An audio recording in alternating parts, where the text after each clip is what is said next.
How is it going, folks? Welcome back to Part 2 Prem. Today is episode number 145. Today, a triple header. There wasn't an episode yesterday. I had a rather long weekend, some of which will become clear in the not-so-distant future. But for the here and now, we're back here at Guernsey. 3 matches to play, including Real Madrid away. Yeah, the Champions League draw has not been kind to us. In the round of 16, we took on Spanish opposition, and the exact same is happening again. We are taking on Real Madrid in the quarterfinals. Of course, we played against them last year. On that occasion, we won on penalties in the semi-final. Gonna hope we could maybe do it slightly more convincingly than that today.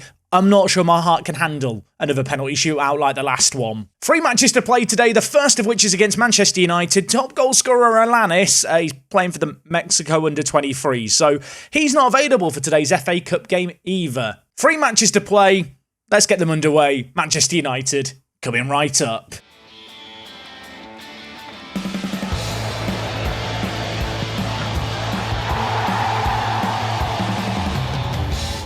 So just so you know today's games are actually a little bit spaced out. We play Manchester United, then we have a good 2-week break till Real Madrid. I don't know why the Mexico under-23s are playing in the I think it's the Olympic qualifiers. Apparently they clash with the FA Cup now. I am annoyed about that. Don't know why that's a thing, but apparently it is. And of course, this first game in that competition against Manchester United is going to be a little bit of a tester for us. Their media prediction this year was 7th. They're currently in 8th place. So I suppose when you look at things like that, we should be backing ourselves to win here. We only took on Valencia a few days ago, or Villarreal. Different team beginning with V. Villarreal a few days ago. Good save, Jack. No one's going to notice this. Well, we could edit it out, but, you know, I'm not perfect. We all know that. But yeah, given the fact it has only been a few days, it's a good job we rotated the team for the last game because I want to win the FA Cup. We've still not won the FA Cup. So in terms of team news for today's game, we are at full strength with the exception of the Addons situation. You can see here, Addons is out. Flegard has also got an injury. Of course, he would be one of our more backup centre-back options. Probably wouldn't even make the bench here, given the fact the FA Cup actually only has 7 subs on the bench. But you can see the team here. It's a very, very strong 11. And actually, given some of his recent shenanigans, I'm going to drop Coppo for Sweeney. Looking at things, I think Sweeney may even actually be the better player. But yes, we have got a triple header today. Let's submit the team. Let's get into this one. We are at Old Trafford. We've been here before. We've played here before. We've won here before. Gonna hope we can do it again now. I'm not entirely sure how evident it is. I've got a bit of a sore throat. Can you hear that? Yeah, that is another reason why there wasn't a video yesterday. This is a day of recovery. Yeah, I'd like to use my voice a lot after a few drinks, it turns out. Who would have thought? Man who has a foghorn of a voice and talks for a living, likes talking. I mean, more news at 6. Water is still wet. Are Guernsey still going to be winning? Ohashi's bringing the ball forward for us here. Holding up the play, laying it inside to Archer, the wing-back, cutting inside. Diallo is on ahead. Diallo carrying a little bit of a knock here. Is coming back from injury. We might take him off. And I'll tell you what, Eric's effort there was rather disappointing, and all of a sudden, Manchester United with a breakaway. It was 3-on-2 for a moment. Ribera's in behind. Manny Wilford will just about collect it. Early chance for us there. I hate the fact Diallo's picked up a knock. He's coming back from injury. It's just not worth risking him. So, with him injured, Sula, Joronson, way earlier than I planned on playing Sula. Diallo did pass a fitness test, but apparently I should fire my physios. The test wasn't difficult enough. Anyway, Manchester United with the ball on the far side. Throw in to Bacheri. He loses out with the ball to Grassa here. Grassa now bringing it forward. Could pull it back, doesn't pull it back, tries to go on its own, and it falls to Rian Ohashi for what, frankly, is a bizarre goal. Of course, Paul Parkin on for Addons. That was the kind of sub we made in the final third. Didn't even talk about that pre-game because I feel like you just know. Paul Parkin is that second in command. He's the successor to the throne, potentially.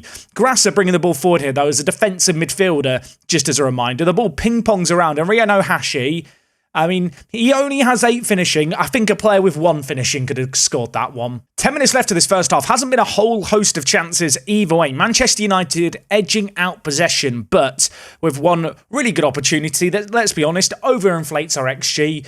We suddenly look like we really deserve to be ahead here. And as we approach half-time, it's not been a classic half. If we were to get a second goal here, that could be monumental. And I'll tell you what, he was goal scorer for the first one. He's now turned provider. Ohashi with the ball in. Grassa, who was a massive reason we scored that goal previously, has, well, found the back of the net here. The number 8, floating the ball in. What a signing he has been. Grasser leaps highest, like a prime Teixeira, and 2 goals right before halftime is massive. And now there's a kickoff highlight. I was sat thinking, my team talk's going to be easier. If Manchester United score now, scratch that. It will tear up the team talk that I just tore up having scored 2, and I'll just say it again. Of course, if we do get a 3rd goal here, what a position we could find ourselves in. Manchester United with the ball, playing it around the back. We are putting them under a lot of pressure here, but they're actually handling it really well as they now have it with Torresilla, who's bringing the ball on the near side, comes inside to Rios. I thought for a second he might have handballed it, but no, he won the ball well. He's played it to Sula, fresh off the bench, fresh as a daisy. He plays it to Ohashi, who maybe showed that he does have 8 finishing there. Probably should have scored. He's hit the woodwork. We do still have a corner. We've made the most of a set piece already. Could we do it again before half-time? No. Rios heads over. We entered that half really, really strongly. I am going to tell the players I'm happy. I am immediately going to shout demand more. I always feel like when you tell players that you're happy at 2-0, they just get complacent. So I like to do the shout immediately to be like, hey, focus. Don't get too complacent. Unfortunately here, before I can shout, because you can't shout right away as a real world manager, there's a highlight, and it's Manchester United bring the ball forward. Sweeney takes it down. Well, that should be a red card, I feel like. It looked like a red card tackle in 3D. You've played Football Manager. You've played the game. Selvin, I don't know what Manchester United said at half-time. Wayne Rooney, the manager. Can't imagine he told Holger here, yeah, go get a red card 30 seconds into the half. That will really help us. Of course, now, a man down, Manchester United might just play better. Corner is whipped in here. Rios is going to head it away. Not entirely away from danger, but with Archer winning it in a good area here, maybe a chance to hit them on the counter. Paulie Parkin bringing the football for the striker. Plenty of players all around. Ohashi's in another one-on-one situation. On this occasion, he does score it, and Grasser's assisted it again. Ohashi, Grasser, the player from Japan, the player from Portugal. It's an unlikely love story, really, isn't it? But in this game here, they are linking up. They are just on the same wavelength. Grasser lays it forward. Ohashi wasn't exactly a finish into the bottom corner, but he's hit it quickly past the goalkeeper who couldn't get there. And this could turn into a very long second half for the Red Devils. I almost feel like at this point, I should just, lower the tempo. We can chill out a little bit now. Just relax, lads. Enjoy yourself. We'll just go to positive. They're a man down. Let's, encourage them to chase shadows. 3 goals up. It's a cup game. It's not like goal difference matters. This should be all said and done. Bit of game management here. I think the order of the day. Naturally, if I make all these changes and they score, I look like an idiot. Corner on the far side. Torresilla with the ball for them. I hope I'm saying that name correctly. He's not a real person, is he? So we don't have to worry about asking him how to say the name.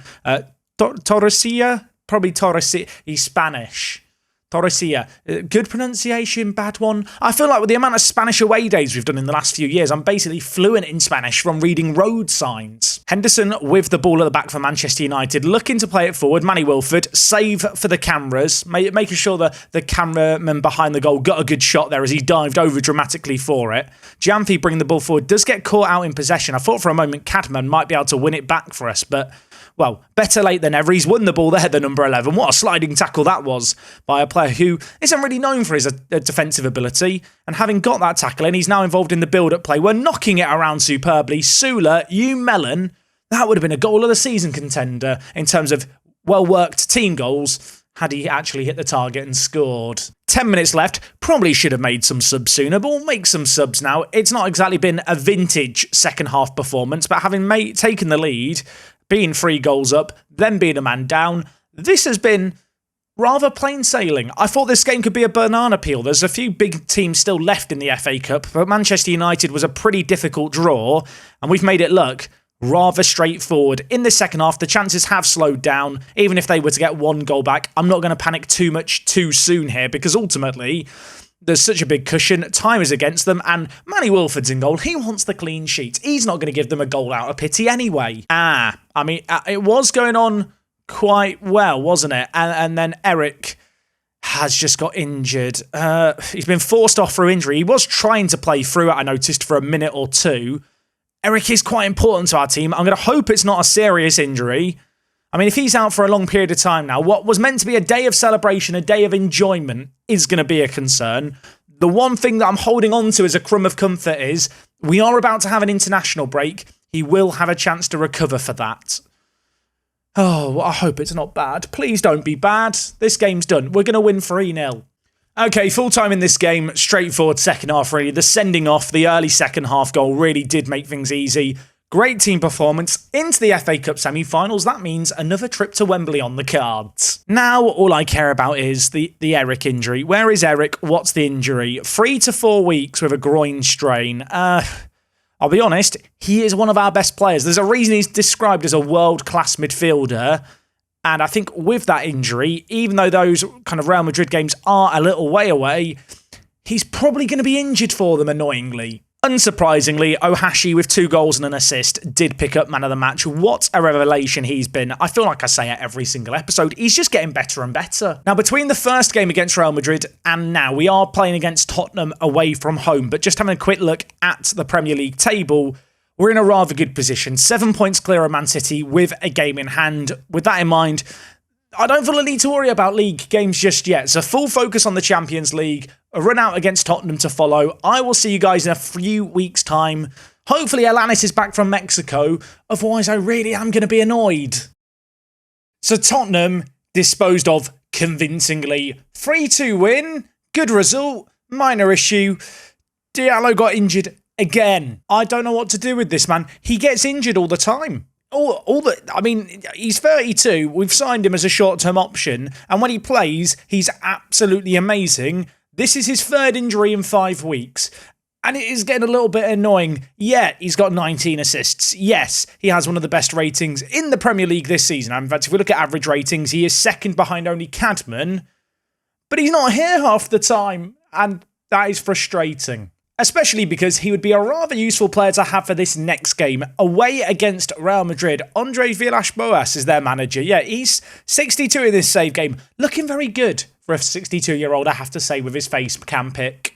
Just before we talk about selection for this game against Real Madrid, I want to remind you of Diogo Pires, the youngster who he opted to loan out to Leeds in January. He's had an okay time at Leeds. He's playing lots of first-team football, which was absolutely the reason we loaned him out. But off the back of those appearances, he's now played for the Portuguese national team. So whilst the loan performances on the pitch aren't amazing, he's getting noticed, he's developing attribute-wise, so a lot to like about that move. Now, when it comes to the team for today's game, things might look a little bit weird in one specific area. Unfortunately, Eric Forrest, you can see here, did a fitness test, failed a fitness test. So with that in mind, we are light in the midfield, but with us being away from home, I think this is a pretty good game to bring in someone like Craig Sweeney, a player who's very good defensively, but also is not an immobile player by any means. If we look at him as a box-to-box midfielder, he ticks a hell of a lot of boxes for this area in a really, really good way. Suppose the only downside is with his player's trait stays back at all times, it may hinder his ability to fully realise his potential as a box-to-box midfielder, but I'm a lot less concerned about that for this game here. Of course, alongside Grasser, they're going to be 2 really solid players. It does mean that Koppo starts at centre-back today. He's been questionable at times, but we're going to continue to show a little bit of faith in him.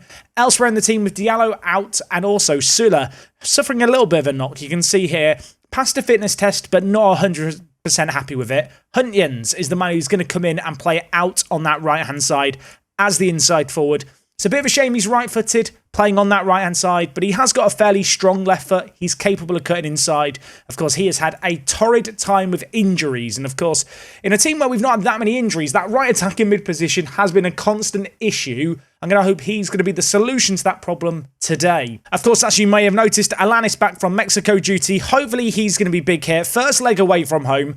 Order of the day, get a draw at the very least. If we don't get battered, heck, even if we leave this game maybe 1-0 down, 2-1 down, especially knowing away goals aren't a thing, I do back us to really take the game to Real Madrid in our own back garden, just like we saw last year. Okay, this is a big game. Real Madrid with Pedro Simoes and Ribeiro. They are 2 of the best Portuguese players on the planet. And elsewhere, Rodrigo Monteiro, remember him? Sold him to them last summer. He starts out on the right-hand side. If Football Manager scripted, he's getting a hat-trick today. It is kind of mad just looking at this Portuguese front three that Real Madrid have. So Moes, an amazing player in his own right. Really good, important matches. Ribeiro, the player they're playing out on the left-hand side, again, really likes important matches. And out on that right wing, you may have spotted it, Monteiro, our former player, we sold him to Real Madrid for £71 million 5 goals, 7 assists, 4 player of the matches. Statistically, obviously, plays in a different league to Ohashi. If we compare them statistically, I'm going to claim that Ohashi's better. Now, when you look at the attributes, can you still argue that? I think you can. They're different kinds of players, right? I don't feel like there's been a point this year where we've missed Monteiro yet. If he plays well against us now, then I will start to miss him a little bit. And for people sat thinking, Jack, where was the away day? We played Real Madrid last year, you melon. You missed the away day. If you can't remember it, go back and watch that episode. Should I be worried that Coppo is on a booking after less than 20 minutes as centre-back? He's been a wee bit accident-prone this year. That is something maybe to keep an eye on. I suppose we could just tell him to ease off tackles. Maybe that's in everyone's interest here. So far, so good from our point of view. Not a great deal of action happening. Jamfi on a knock is less than ideal, but a corner here, which, well, unfortunately for us, is not going to beat the first man at the near post. Real Madrid looking to play the ball out from the back here, trying to maybe force a turnover in possession as they go long. Rios wins the header, but Camavinga's there to get that second ball. We do come away with the ball now. Sweeney forward to Huntjens, made that bold decision to play him here. Tried to pick out Alanis, didn't quite get there, but now Cadman in pursuit of the ball. Monteiro, our former man, playing out on that right-hand side for Real Madrid. Keep an eye on him here. As Real looking to get the ball forward on the far side, lay it inside. Ohashi reads the play superbly, and then, well, he has one of the worst passes I've ever seen, and we're having a bit of ping-pong in the middle. It's a football manager moment. Cadman breaks away with the ball. His effort nearly goes out for a throw-in. That weird build-up play. Ohashi forgot how to pass. The defender forgot how to defend, and well, maybe that's a chance we're going to live to regret, because away from home, whilst we are creating a little bit, we're not having as much of the ball. And I feel like when you have a half chance like that, if you want to win, especially if you want to win convincingly, you've got to take those chances. You've got to score them. That could be one squandered there. That said, we've got to get back on the horse right away. We've got to get ready to try and tame this bucking steed that is this Real Madrid attack. Monteiro, our former man, bringing it forward. Skips past Jamfi, pulls it back. Camavinga's there. Rios, I think, has just cleared that off the line. Huntjens keeps it in play, but maybe a little warning there of what Real Madrid can do coming forward. We are potentially looking now to catch them on the counter, but with Archer's pass blocked, it is going to fizzle out. Real Madrid yet to have a shot on target in this game, but there was a flurry of chances there, and Jamfi, who picked up a knock, is now going to have to go off. Dahar, the youngster, 20 years old, but does have 16 caps for the French national team. He's going to come in. Rios, Coppo, both on bookings. I've already told Coppo to ease off tackles. I guess I have to tell the same to Rios. Don't really like having centre-backs ease off tackles. I think it limits their ability to defend, but we find ourselves in a situation where there is a lot of football left to be played here, and in what has been a very cagey first half, ultimately, we are going to go in at the break at 0-0. Of course, I did say going into this game, draw, I'd be happy with. 0-0 is kind of fine. It's not exactly a classic performance from our attacking point of view, but defensively, thus far, we have been up to the task. And we could maybe find ourselves doing something offensively here. As Archer puts the ball in, it's cleared away. Half a chance, which now Sweeney is going to look to recycle and turn it into a further one. Real Madrid defending very deep. Gift the ball to Huntjens, who is going to find the top corner. Chessie, the Italian goalkeeper, one of the best Italian players in the world, one of the best goalkeepers in the world. He gets half a hand to it. The ball flies into the top corner. And this was all from Real Madrid just failing to deal with things. Grasser and Sweeney, two players great at breaking down play, great at putting under some pressure. Huntjens stole it away. Tucks into the top corner. That was really, really nice. Coming up to an hour played, I am going to make a few changes, I think. I don't like the fact our centre-backs are on bookings. Unfortunately, a lot of our centre-backs already playing up in the midfield, so already running around quite a lot here. There is almost a temptation, I suppose, just to move Sweeney and Grasser back. We have done this change before. We bring in Mothersill to be that defensive rock in the middle. He is a good little player defensively. Elsewhere, who do you bring on at centre mid? I think there's only one man for this kind of occasion. Gustavo Lemos, get warmed up, get on the pitch, fresh legs in the midfield. In the final third, we have been lacking in this game. Paulie Parkin, you can get your tracky bottoms off too. You're coming on here. And in a game with not a whole lot of chances, we've taken a gift that came the way of Huntjens. He's had all kinds of issues this year. Delighted to see him get that goal. Holding on for a 1-0 would be massive. But with how this game's played out, we've been the better team. Real Madrid, one shot on target. They've only had 7 shots total. They're having the ball but not doing enough with it. They've now switched to a 4-4-2 in almost desperation. with 10 minutes left. This feels like the kind of game where I really don't want to change stuff unnecessarily. We will get shouty with 9 minutes left. If we could get a second goal here, that would ease the nerves somewhat. I feel like it would have been naive to come into this game thinking that we could maybe win this game 3 or 4-0 like we did the previous stage of this competition, but a goal up against Real Madrid is a great position to be in, but 2 goals, it would be that next level. Parking, played through by Hunyans, and Parkin, on off the bench, finds the bottom corner, probably making a claim now to be starting over Addons with some of the goals he's been popping up with. That was a great one. Hunyans, what a game he's having. A goal and an assist to his name now. Sweeney slotting in at centre-back, took that initial set piece. Lemos back to him. Hunyans then sees a pass that no one else sees. Parkin makes the run, takes it down well. Had a lot to do there from that angle, but make no mistake, he was up to the task.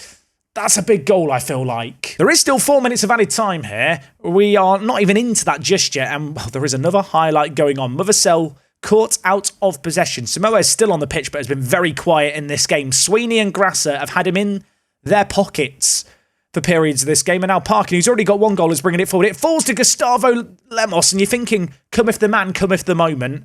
On that occasion, he couldn't cometh away with the ball and get a shot away. The keeper has smothered it. I don't feel like that was the highlight. I feel like there's got to be more here. Lemos, you've maybe squandered 1 chance, but you could still make amends. Hunyans, Lemos now with it. Archer looking to maybe make a run down the line. Lemos is going to be sensible here. We're into the added time now. 4 minutes. Oh my word. What have we done? Manny Wilford, what has happened? I've defended him a lot this year, and I will still claim that's just a Football Manager thing. What is this? What, like, who's he kicking it to? Like, and then he doesn't even run back into position. And then could the defender have touched that? I mean, it's 2-1. I'm so upset. I'm so upset. I felt like we'd done so well in this game. We dominated this game. We were 2 goals up. We've lost that 2-goal lead. Now there's another highlight. I mean, if they go and score another, I might just curl up in a fetal position and cry. If we get a goal, I will breathe the biggest sigh of relief. Mothercell, Parkin back to goal. Lays it to Tahar, and his effort ripples the roof of the net. But sadly, it's the wrong side of that net. And now, with this goal kick being taken, with not too long left, I think that is going to be all said and done for this game. It is a game that is still very much in the balance, but going into this game, had you told me, yeah, you're going to come away after the first leg, away from home with a lead, even if it was 1 goal, I would have absolutely taken that. This is a very good Real Madrid team. There could still be time for a goal here. Parkin hits it, deflects, it's in the middle. I mean, I want to believe something could happen here. Archer, can you pull it back? He does. There's no one there in the middle. Even with that little bit of a setback, we are not fearful of Real Madrid. We are happy to take the game to them, happy to really go for them. Unfortunately, it's not going to be rewarded, those efforts, in this leg. But you think back to last year, this game last season, we lost 3-1 against Real Madrid away from home. This year, we're going into the second leg at home with something to play for, with something to protect. I am sad about Manny Wilford. It does upset me. But hopefully it's not going to cost us. Because if it does, I will have to have some hard conversations, won't I? Jamfi is going to be out for 1 to 3 days. I am planning on playing the B team against Everton. As much as I want to beat Everton with the cushion we have to Manchester City, we can lose a game or 2 and still be absolutely fine. And in order to be kind of fully focused on the Champions League, I feel like just giving the kids a run out against Everton is the play. They're down in 15th. It's not a game that is going to define our season by any means. The game that will define our season is a little over a week away. The home leg against Real Madrid. 2 parts of this triple header down. 1 more to go. Let's try and get to another Champions League semi-final. That would be massive to achieve. This game against Everton didn't exactly go to plan. 1-1 draw. Could have been worse. It's the nature of this result that hurts. And that's because in what was a very, very cagey game, we finally took a lead in the 87th minute. Parkin was dispossessed. It fell to Weber. He scored. Everton had 1 shot on target in 90 minutes. And then Football Manager things happened in the 93rd minute. Tahar, the cross into the box deflects off him. It goes into the bottom corner. And with it, it finishes 1-1, and I just feel angry. But I'm over it now.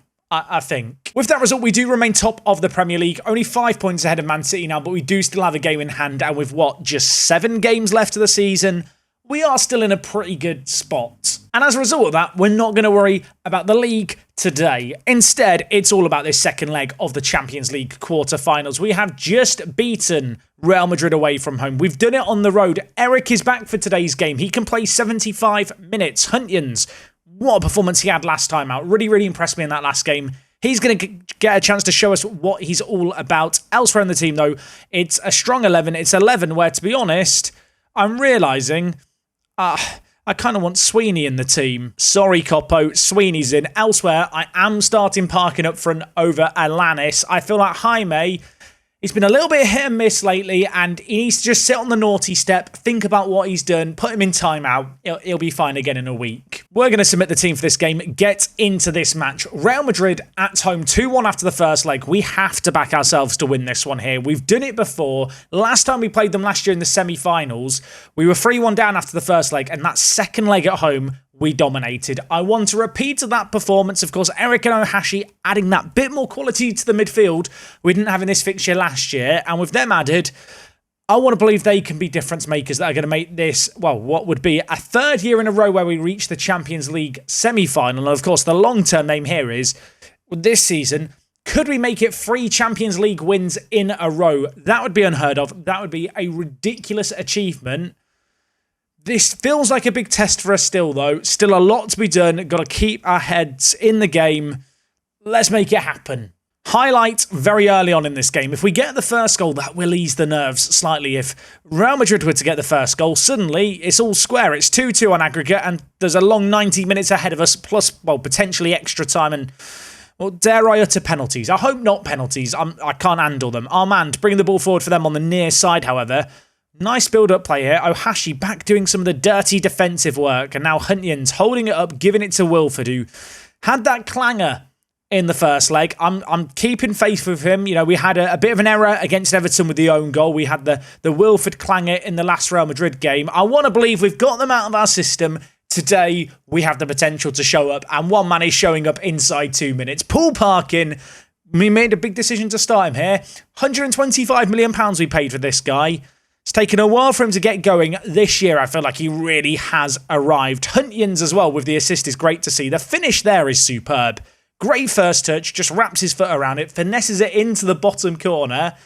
It's 3-1 on aggregate. Madrid with the ball. Teco getting in behind Jamfi there. There's a lot of defending needed to be done here, and there's a lot of football left to be played. Manny Wilford, big stop there by the keeper. That was a golden opportunity wasted, to be honest. Real Madrid, they need to potentially respond immediately to our goal. There was a chance for a response there.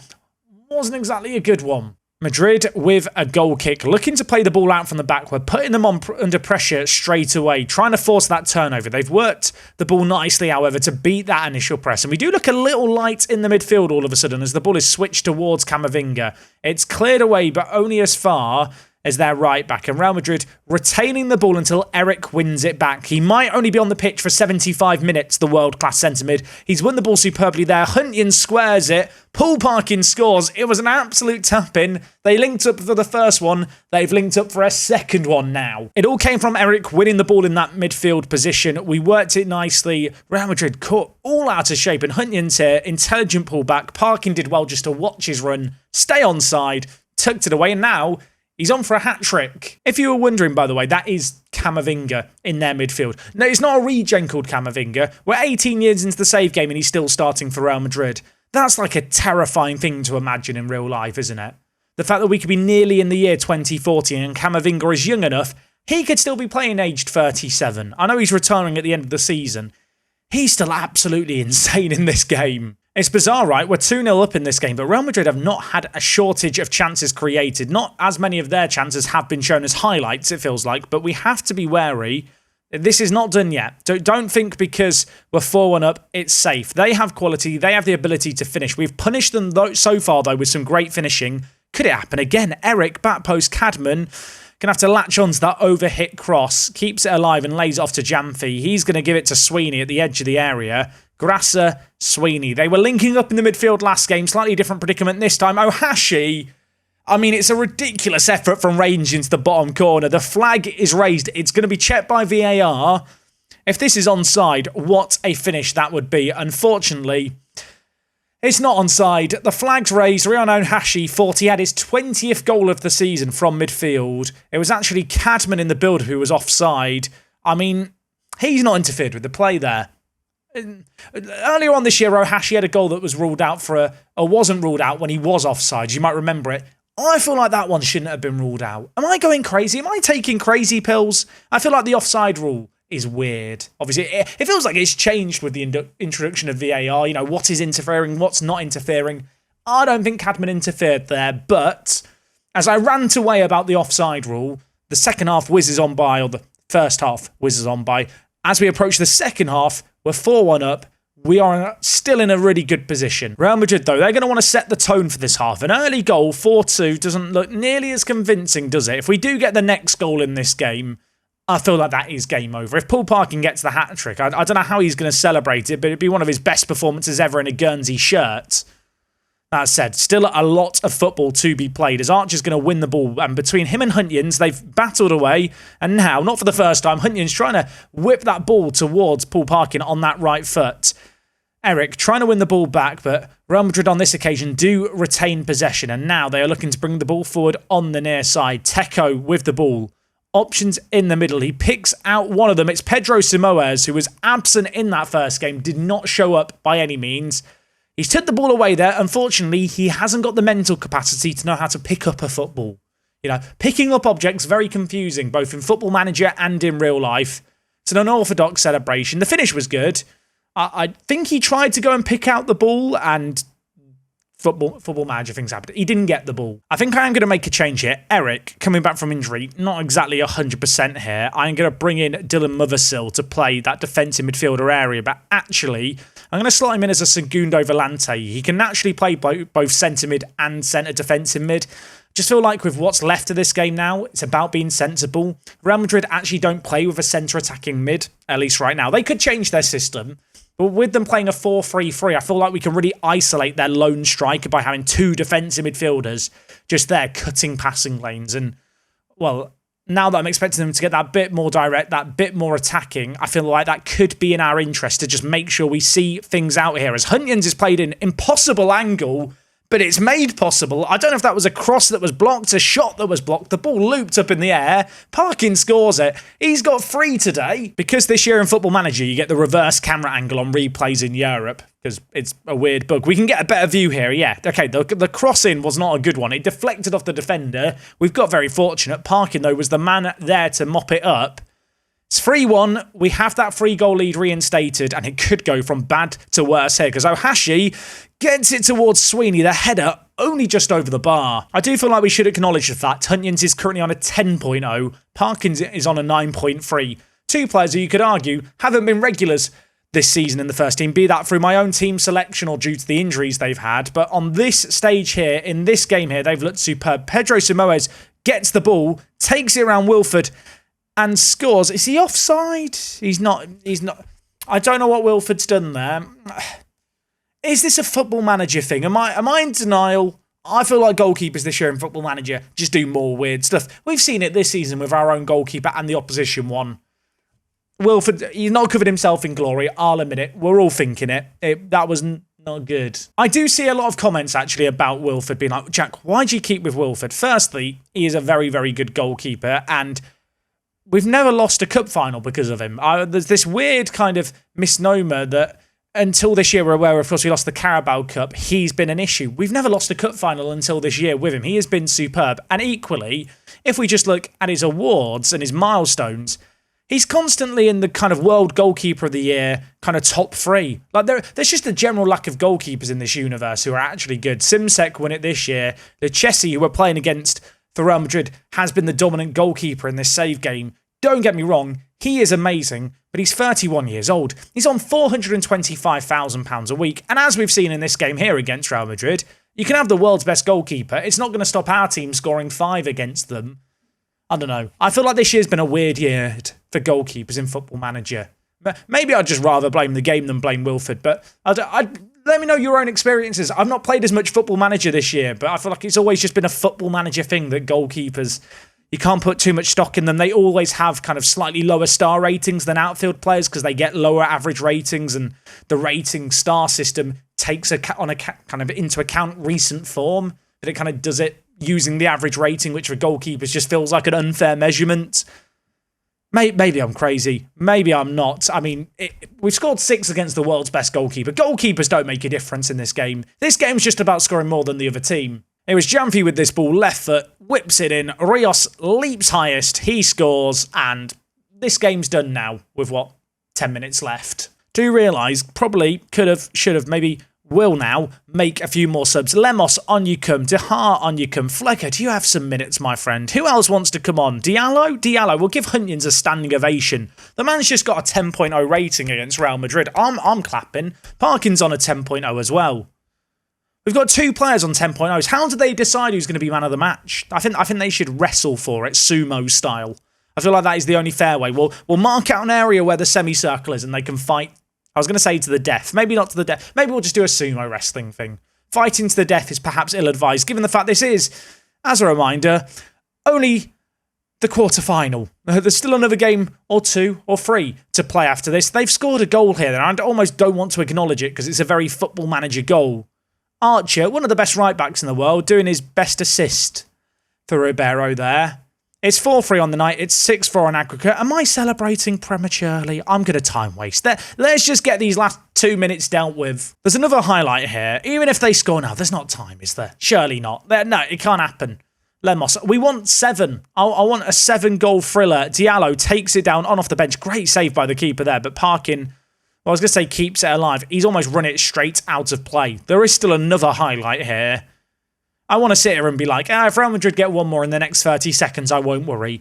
There's a small part of me that's starting to worry even now. This game should be done. I just don't want to jinx it by suggesting otherwise, even though I was doing that at 6-3. Real Madrid trying to play the ball out from the back here. There's 40 seconds left. Ball is going to be switched onto the near side to Blumenstock. He lays it forward to Ramirez. Forward again towards Samoas, who's already got a goal in this game. He dinks it Ribeiro's way, but Fleggard and Sweeney should have that under control. Manny Wilford launches it away from danger. The centre-back forgets to jump because Football Manager things, and there's 15 seconds left. This is just a bait highlight, isn't it? I've talked for the last 30 seconds. You've watched the last 30 seconds. Nothing is going to happen in this time. The game is just wasting our time and laughing at us. It finishes here, 6-4. Job done. Champions League semi-final. Here we come. Or should I say, here we go? I feel like if you say here we go in the world of football, you're liable to potentially being sued. You know, people probably have that trademark to this point. So, yeah, we'll go with here we come.